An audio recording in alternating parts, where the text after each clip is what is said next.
Siempre pensé que la traición llegaría en silencio, ¿sabes? Como en las películas. Una discusión en voz baja detrás de puertas cerradas, un mensaje sospechoso a medianoche, tal vez un recibo de hotel arrugado en el bolsillo de un abrigo. Nunca imaginé que pasaría en una sala llena de gente, bajo luces de galería, con jazz sonando suave por los altavoces y copas de vino tintineando con cortesía de fondo. Pero así fue exactamente. Era la gala anual de invierno del museo. El evento favorito de Jenny. Y, si soy honesto, también solía ser el mío. Ella brillaba en esos lugares.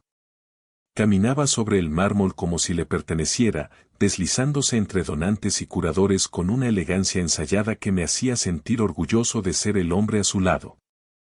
Al menos antes lo era. Este año fue diferente desde el segundo en que llegamos. Apenas me miró al registrarnos. Ni una sonrisa. Ni un apretón de mano. Ni ese susurro de nos escapamos temprano, como solía hacer. En cuanto entramos, se desvaneció entre la multitud. Ya estaba a mitad de conversación antes de que yo siquiera me quitara el abrigo. Pensé que solo estaba ocupada. Después de todo, era su mundo. Tomé una copa y empecé a hacer mi ronda. Sonreír. Asentir. Dar la mano. Interpretar el papel del esposo comprensivo, mientras algo en mi pecho empezaba a tensarse. Y entonces los vi. Al fondo de la galería, frente a una enorme escultura abstracta que nunca fingí entender. Ella estaba hombro con Trevor. El maldito presumido llevaba su blazer demasiado ajustado de siempre, sosteniendo una copa de vino tinto como si fuera parte de su marca personal. Su mano estaba en la espalda de ella. Baja. Demasiado baja. Y Jenny no se apartaba. Al contrario. Se inclinaba hacia él, riendo por algo que dijo, rozando con la punta de los dedos la solapa de su chaqueta como si estuviera contando los hilos. Y en ese instante lo entendí. Ella lo miraba como antes me miraba a mí. Me quedé congelado, rodeado de desconocidos, fingiendo no observar, intentando decidir si estaba perdiendo la cabeza. Tal vez era inocente. Tal vez estaba exagerando. Entonces Trevor levantó la vista, me vio, y me dedicó una sonrisa arrogante, como si yo estuviera interrumpiendo su noche. Y dijo: los hombres de verdad saben compartir. No lo gritó. Pero fue lo bastante alto. Lo bastante alto para que el grupo lo oyera. Lo bastante alto para que rieran. Jenny también rió. Primero nerviosa. Luego, completamente entregada al espectáculo. Mark, me llamó, con esa sonrisa ensayada.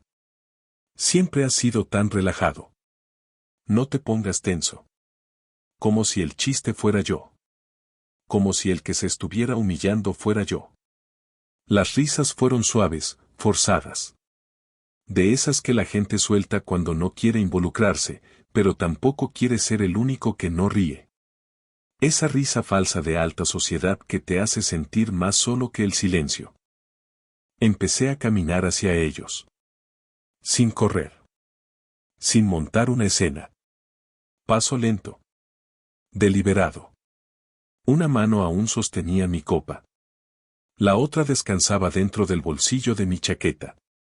Sentía las miradas girando hacia mí, algunas curiosas, otras preocupadas, la mayoría esperando el espectáculo. Pero no les di ninguno. Me detuve a menos de medio metro de Trevor. Me incliné hacia su oído y le susurré 5 palabras. Solo 5. No las repetiré aquí. No eran amenazas. Eran hechos. Hechos personales. Precisión quirúrgica. Cosas que sabía que le perforarían los huesos. Cosas que no tenía por qué saber. Cosas que llevaba meses guardando, por si acaso. Su sonrisa se quebró. Se echó hacia atrás como si lo hubiera abofeteado. El color se le fue del rostro. La mandíbula se le tensó. Y su mano cayó de la espalda de Jenny como si se hubiera quemado. El silencio llegó de golpe. Se oía a la banda cambiar de canción en la sala contigua. Se oyó el tintinear de una copa colocada con demasiada fuerza sobre una bandeja. Las risas murieron a mitad de aliento, como si todos se hubieran dado cuenta de que habían apostado por el caballo equivocado. Me volví hacia Jenny. Parecía aturdida. Su sonrisa vaciló. Sus ojos iban de Trevor a mí, como si ya no supiera de qué lado debía estar. Por primera vez en nuestro matrimonio, me pareció pequeña. No porque la hubieran descubierto. No porque sintiera vergüenza. Sino porque no la sentía. Porque necesitó algo así para parpadear. Porque lo que fuera que tuviera con Trevor había crecido tanto, tan público, tan real, que ni siquiera intentó negarlo. No dijo nada. No hacía falta. El daño ya estaba hecho. No levanté la voz. No lancé la copa. No pedí explicaciones. No era necesario. El silencio habló por mí. Me di la vuelta y me fui. Así, sin más. Que ella se lo explicara a los donantes. Que Trevor intentara volver a colocarse esa máscara arrogante. Que ambos se quedaran sentados en el silencio que habían creado. El trayecto a casa fue como conducir bajo el agua. Apenas recuerdo las luces, las curvas, el silencio dentro del coche. Jenny estaba sentada a mi lado, rígida y muda, como una desconocida que hubiera pedido aventón. El trayecto de vuelta fue como si estuviera recogiendo a alguien entre los escombros. No intentó hablar. Yo tampoco le pedí que lo hiciera. ¿Qué podía decir que no lo empeorara? Apreté el volante con más fuerza a cada kilómetro. Para cuando entramos a la autopista, los nudillos se me habían puesto blancos. Pero mi mente no estaba descontrolada.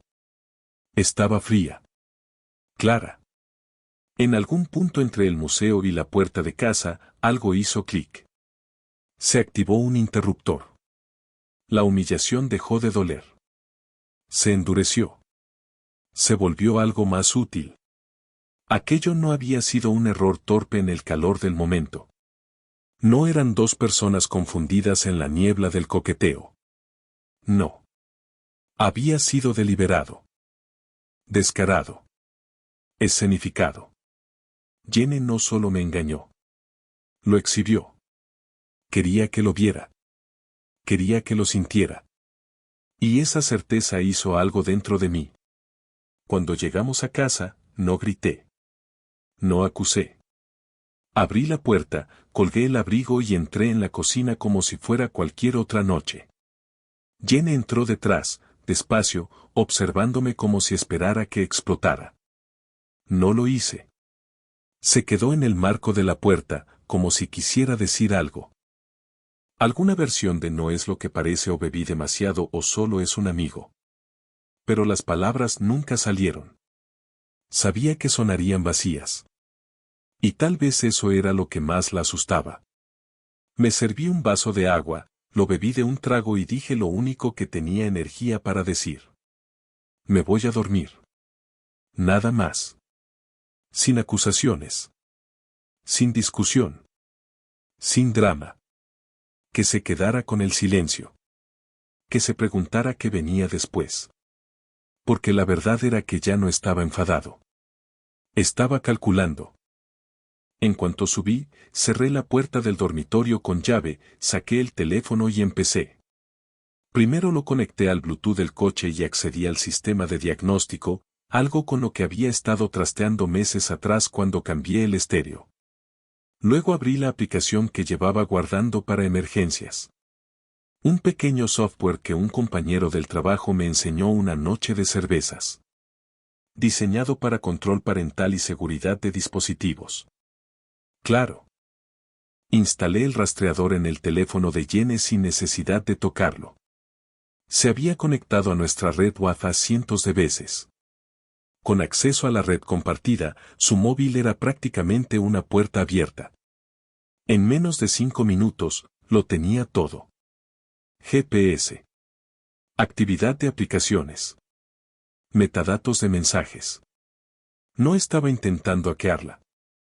Había dejado de adivinar. Solo necesitaba saber.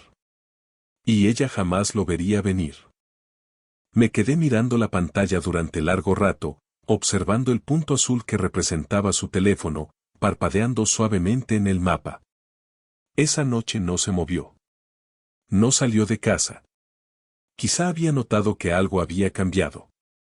O quizá realmente creyó que lo peor ya había pasado. Pero no había pasado. Ella aún no lo sabía. Esto ya no se trataba de atraparla. Esa parte estaba hecha. Estaba atrapada. Solo que no sabía cuán profundamente. Ahora se trataba de control. No quería venganza. Quería claridad. Quería ver cada mentira, cada excusa, antes incluso de que la pronunciara. No quería confesiones. Quería la verdad. Porque la próxima vez que me sonriera al otro lado de la mesa, o me besara en la mejilla antes de ir al trabajo, o dijera te quiero al pasar, quería saber exactamente cuán falso era. Y cuando llegara el momento de irme, quería hacerlo con todas las cartas en la mano. Sin estallidos. Sin suposiciones. Sin segundas oportunidades. Solo precisión quirúrgica. Así que esperé. Y observé. Y cuando el rastreador lanzó la primera alerta poco después de la medianoche, no mucho después de que cerrara los ojos, fue como el primer rayo de luz tras una tormenta larga y oscura. No estaba donde dijo que estaría. Había tomado un desvío fuera de la carretera principal. Miré la pantalla sin sorpresa. Solo preparado. El punto azul giró a la izquierda en la autopista a las 12:17 de la mañana. Observaba desde la cama, casi sin respirar, la luz del teléfono iluminando la habitación oscura como un reflector. Jenny me había dicho que estaba cansada. Demasiada socialización. Demasiado vino. Me dio un beso en la mejilla y murmuró que se iría a dormir temprano. Le dije buenas noches y la vi caminar por el pasillo. Esperé 20 minutos antes de abrir la aplicación. Al principio, la señal no se movió. Permanecía en el vecindario, como si estuviera en casa. Quizá lavándose los dientes. Quizá repasando sus mentiras. Pero luego cambió. Un avance lento hacia el sur. Después, un giro brusco al este. No hacia la oficina. No hacia el gimnasio. No hacia ninguna cafetería o casa de amiga. La señal volvió a marcar cerca de la costa. Una zona tranquila donde la gente va a desaparecer. A 20 minutos de casa. Amplié el mapa. Un hotel boutique escondido entre una marina privada y un bar de tapas exclusivo. Uno de esos lugares con iluminación tenue en el vestíbulo y sin rastro de papel en recepción. Jenny me había hablado de él una vez. Dijo que años atrás había organizado allí un evento posterior a una exposición. Un patrocinador quería algo discreto. Discreto, había dicho. Me quedé mirando la dirección hasta que las letras se volvieron borrosas. Mi corazón no latía rápido. No sentí náuseas. Solo peso. El peso de algo que ya sabía, pero que ahora caía por completo en su lugar. Me estaba engañando. No tal vez. No podría ser. No una sospecha que pudiera justificar. No. Esto era real. Y no solo me había traicionado. Había planificado cada paso. A la mañana siguiente, entró en la cocina como si nada hubiera pasado. Recogido el cabello en un moño desordenado. Sudadera oversized. Y esa vocecita artificial, esa que usa cuando está exagerando la normalidad. Preparó café. Rompió huevos en la sartén. Y hasta hizo una broma floja sobre Trevor, como si la noche anterior no existiera. Dios, ¿no es insoportable? Dijo, riéndose con ligereza. Se cree un dios del mundo del arte. ¿Viste cómo adulaba al presidente del consejo? ¡Qué asco! Asentí.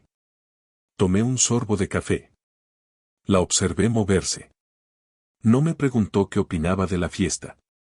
No mencionó el silencio en el coche. No preguntó si yo estaba bien. Simplemente actuó. Y eso fue lo que más me golpeó. Lo había ensayado. Seguramente 100 veces. Practicó sus líneas de la mañana después como si fueran un monólogo teatral, el tono ligero, el ritmo casual, la sonrisa medida. Tenía un manual completo para vivir una doble vida. Entonces lo vi. Su bolso. Lo había dejado sobre el banco de la cocina, medio abierto, con el brillo labial asomando por arriba. Salió un momento con alguna excusa sobre la lavandería. Me levanté. Me acerqué. Metí la mano dentro. Teléfono. Llaves. Cartera. Y algo más. Otro teléfono. Un iPhone viejo, rayado en los bordes. Sin funda. Advertencia de batería baja parpadeando en la pantalla. Y bloqueado, claro. A 4 dígitos de la verdad. No necesitaba el código. No todavía. En cuanto lo sostuve en la mano, la última pieza encajó. Esto no era impulsivo. No era un desliz secreto que la atormentaba. Era estructura. Intención. Una segunda vida compartimentada hasta el último detalle. Y lo peor, era buena en ello. Calmada. Pulida. Eficiente. No habría encontrado ese teléfono desechable si no se hubiera descuidado. No vio cuando lo guardé en el bolsillo trasero. No notó cuando le dije que saldría a hacer un recado rápido. Conduje 2 calles, aparqué y abrí la guantera. Allí tenía un cargador prepago viejo. Lo conecté. El teléfono encendió lento, obstinado. La pantalla de bloqueo apareció. 147 mensajes sin leer. No intenté adivinar el código. No tenía prisa. Hay herramientas para eso. Las usaría cuando fuera necesario. Lo importante era que la ilusión había muerto. Ya no había espacio para dudas. Ya no había beneficio de la duda. Desde ese momento no buscaba pruebas. Ya las tenía. Lo que buscaba era el final correcto. Y ella no lo vería venir. No después de tanto encanto ensayado y mentiras pulidas. No con sus desayunos de todo normal y su risa casual de mentira. Pensaba que tenía el control. Que podía manipular al marido tranquilo. Pero no me conocía tanto como creía. Jugó el juego tanto tiempo que olvidó la única regla que importa: cuando engañas, no eres la única persona moviendo fichas. Podría haber explotado todo esa misma mañana. Podría haber dejado el teléfono desechable sobre la mesa y ver cómo se le caía la máscara. Pero no. Esto ya no era drama. Era estrategia. Y yo había dejado de jugar a ciegas. A la mañana siguiente dijo que iba a correr con las chicas. Lo dijo como si fuera rutina. Como si yo no estuviera ya desenredando la red de mentiras que tejía cada día sin pestañear. Se ató los tenis, me dio un beso en la mejilla y bajó trotando las escaleras con su sudadera neón y sus mallas ajustadas. La observé desde la ventana, brazos cruzados. Esperé. 10 minutos después, el GPS de su teléfono contaba otra historia. No iba al parque. No al sendero. Iba de nuevo al mismo hotel boutique. Y ahí se terminó mi pasividad. Tomé una sudadera negra, me puse una gorra y metí el teléfono desechable en el bolsillo. Aparqué a unas calles del hotel, como si fuera un repartidor más matando tiempo entre entregas. Sin movimientos bruscos. Sin confrontación. Solo observación. El cielo estaba nublado. Un poco de neblina venía del agua. Vi el reflejo de la SUV de Jenny en la puerta de vidrio cuando estacionó. Salió despacio. Se miró el cabello en el espejo lateral y lo sacudió como siempre hacía cuando quería sentirse deseada. Empecé a grabar. No sabía que yo estaba allí. Claro que no. Yo era el marido tranquilo. El que no estorba. El personaje de fondo que no nota cuando cambia la escena. Cruzó el estacionamiento, se quitó la capucha y acomodó su coleta antes de entrar. 3 minutos después apareció Trevor. Gorra. Gafas oscuras. Sudadera cerrada hasta arriba, como si hubiera estudiado el manual de cómo entrar a un hotel siendo el amante. También lo grabé. No llamó. No dudó. Entró por la puerta lateral como si fuera territorio conocido. Rutina. Me moví al otro lado de la calle y seguí filmando desde detrás de un contenedor de basura. Un poco sospechoso, quizá. Pero nadie estaba pendiente de un tipo mirando su teléfono. Todos estaban demasiado ocupados navegando sus propios desastres. Trevor entró por el lateral. Sin tarjeta. Solo un zumbido desde dentro. Alguien ya le había preparado esa puerta. Esperé otros 10 minutos. Luego entré al lobby. La recepcionista ni siquiera parpadeó cuando dije que traía una entrega para la habitación 214. Señaló el pasillo y volvió a su pantalla. Ese número, 214, se me grabó en la mente. No necesitaba llamar. Todavía no. Esa no era la jugada. Tomé una foto rápida de la placa en la puerta, me di la vuelta y salí con la misma calma con la que había entrado. De vuelta en el coche, subí todo a una carpeta oculta en la nube. Fechado. Etiquetado. Respaldado. Esto ya no era atraparla. Era construir el expediente. Establecer el patrón. 2 visitas al mismo hotel en menos de 48 horas. Coordinadas. Bajo mentira. Volví a encender el teléfono desechable. Esta vez decidí ir más lejos. Saqué mi viejo portátil, el que usaba para trabajos freelance, y abrí un programa que un amigo de ciberseguridad me había dado años atrás. Me dijo que, con paciencia, podía atravesar la mayoría de los bloqueos. 3 intentos. El teléfono se abrió. Usaba el mismo código que tenía en su viejo iPad. Una vez lo arreglé cuando lo olvidó en vacaciones. Yo lo recordaba. Ella no pensó que lo haría. Dentro había mensajes. Fotos. Notas de voz. Al principio, cosas ligeras, coqueteo, apodos ridículos, no puedo esperar a verte. Pero cuanto más bajaba, más frío me sentía. Tenía una relación paralela entera guardada ahí dentro. Mensajes sobre cuando yo estaría fuera de casa. Capturas de mi calendario. Comentarios sobre cómo nunca notaba nada. Planes. Reservas. Bromas privadas. Una lista de reproducción llamada Secret Nights. Y luego una foto que me revolvió el estómago. Tomada en nuestro dormitorio. Las mismas sábanas. El mismo cabecero. Pero yo no estaba ahí. Trevor sí. El pie de foto decía. Arriesgado, pero vale la pena. Ni recuerdo cerrar el portátil. Mi cuerpo simplemente dejó de moverse. Me quedé sentado en el coche, el vinilo frío contra mi espalda, mirando el parabrisas. No se sentía como desamor. Se sentía como robo. Me había robado todo, mi confianza, mi tiempo, mi paz mental.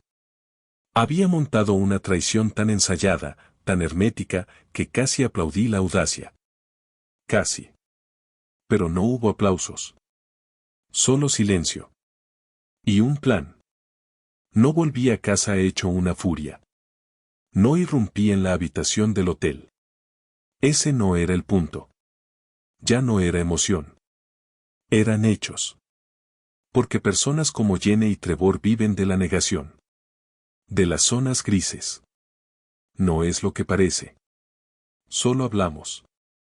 Estás exagerando. Pero una cámara no miente. Un historial de GPS no tartamudea. Y un recepcionista que acepta propinas en efectivo no tiene lealtad. Estaba construyendo algo imposible de girar en malentendido. Y cuando terminara, cuando cada pieza estuviera documentada, Cada marca de tiempo alineada y cada mentira catalogada, dejaría que hablara sola. Sin gritos. Sin súplicas. Solo verdad. Limpia. No me apresuré.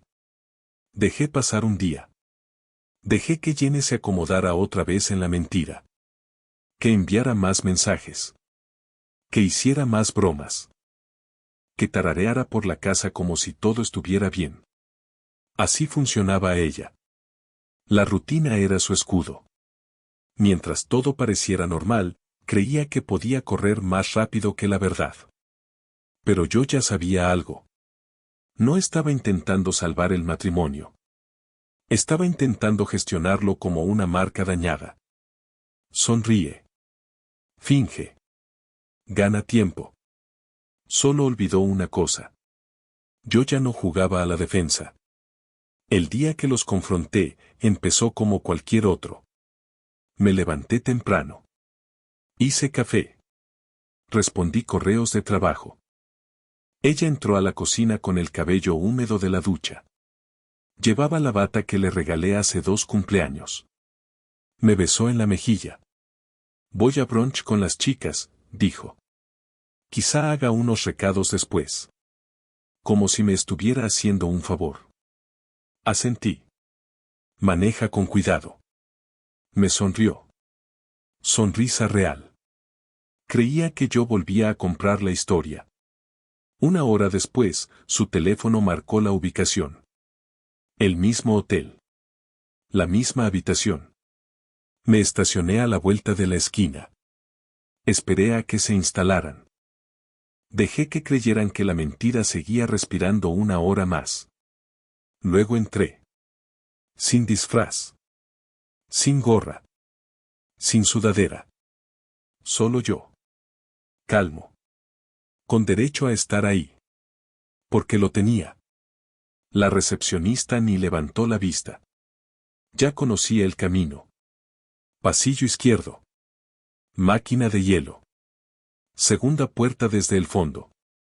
Habitación 214. Toqué una vez. Silencio. Luego un murmullo. Movimiento apresurado. La perilla giró. La puerta se abrió. Jenny estaba descalza. Sin maquillaje. Cabello recogido. Su rostro se congeló al verme. Detrás de ella, Trevor. A medio abotonarse una camisa arrugada. Cabello revuelto. Mirada saltando entre la puerta y yo, como calculando si correr o hablar. No me moví. No grité. Metí la mano en el bolsillo. Saqué el teléfono. Presioné play. El audio llenó la habitación. La voz de Jenny, en un buzón guardado, riendo mientras le decía a Trevor. Nunca sospecha nada. Es casi triste. Luego, la grabación de pantalla de los mensajes. Las fotos del hotel. Pruebas. No preguntas. Trevor palideció. La respiración de Jenny se cortó en seco. Y por primera vez, no había nada que pudieran decir. Ella dio un paso hacia mí. Mark, espera. ¿Puedo explicarlo? No, respondí, sosteniendo el teléfono firme entre los dos. No puedes. Parecía atrapada en una corriente violenta, cambiando de estrategia a toda prisa. Primero vino la voz suave, temblorosa. No es lo que piensas. Luego las lágrimas. Después el giro brusco hacia la ira. Violaste mi privacidad. Me estabas espiando. No dije nada. Dejé que el material siguiera reproduciéndose. Un clip tras otro. Un fiscal silencioso acumulando cargos en el aire entre nosotros. Jesús, murmuró Trevor, frotándose la sien. Esto es una locura. Por fin lo miré. Locura habría sido seguir confiando en cualquiera de ustedes un minuto más. Se quedó callado. Jenny volvió a intentarlo. Mark, no lo planeé. Simplemente pasó. Me sentía sola. Tú estabas distante. Estábamos mal. Basta. Lo dije plano. Calmado. Sin fuego. Se quedó inmóvil. No vas a manipular esto, continué. No aquí. No ahora. Te di tiempo. Te di oportunidades. Y usaste cada una para mentirme en la cara. Me miró como si no esperara esta versión de mí. Eso fue lo que más la asustó. No mi ira. Mi silencio. Guardé el teléfono en el bolsillo. 3 palabras. Nada más. Se acabó. Me di la vuelta y me fui. Sin gritos. Sin portazos. Solo el eco de mis pasos en el pasillo. Detrás de mí, escuché que decía mi nombre una vez. Suave. No desesperada. Como si ya no supiera a qué versión de mí debía apelar. No me detuve. Ni siquiera dudé. Que sintiera el silencio. Que sintiera lo frío que se vuelve todo cuando el juego termina y ya no queda nadie a quien mentir. Afuera, el sol comenzaba a ponerse, pintando el cielo de naranja y gris. Entré al coche. Cerré la puerta. Y me quedé allí un minuto, respirando. Sin llorar. Sin rabia. Solo quieto. Por primera vez en meses. Y entonces lo entendí. Ya no estaba herido. Estaba libre.